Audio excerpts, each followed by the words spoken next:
తేజ సజ్జా box office దుమ్మురేపుతున్నాడు. హనుమాన్తో Indian మార్కెట్ను షేక్ చేసిన తేజ సజ్జా ఇప్పుడు తన లేటెస్ట్ మూవీ మిరాయ్ సూపర్ యోధతో మళ్లీ అదరగొట్టాడు. సెప్టెంబర్ 12 విడుదలైన ఈ సినిమా క్రిటిక్స్ నుండి సూపర్ పాజిటివ్ టాక్ తెచ్చుకుంది. సోషల్ మీడియాలో కూడా అద్భుతమైన స్పందన రావడంతో నైట్ షోల ఆక్యుపెన్సీ మార్నింగ్ షోల కంటే 3 రెట్లు పెరిగింది.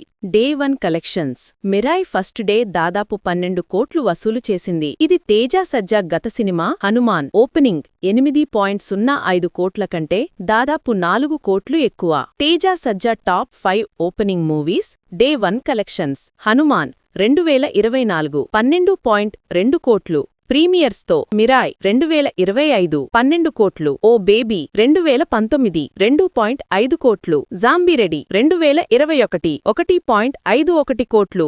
ఇష్క్ 2021 0.22 కోట్లు. బడ్జెట్ దాదాపు 60 కోట్లు అయిన మిరాయ్ ఓపెనింగ్ రోజే దాని 20% రికవర్ చేసుకోవడం ఇండస్ట్రీలో హాట్ టాపిక్ అవుతోంది. ఈ సినిమాలో తేజ సజ్జాతో పాటు మంచు మనోజ్, రితికా నాయక్, శ్రియా సరన్, జయరాం, జగపతి బాబు మరియు మరెన్నో స్టార్ నటీనటులు కనిపిస్తారు. తెలుగుతో పాటు హిందీ, తమిళం, కన్నడ, మలయాళం, మరాఠీ, బెంగాలీ భాషల్లో రిలీజ్ కావడం కూడా సినిమా రేంజ్కి ప్లస్ అయింది. మొత్తానికి హనుమాన్ తర్వాత మిరాయ్ కూడా తేజ సజ్జా కెరియర్లో మరో మ్యాసివ్ బ్లాక్బస్టర్ అవుతుందా?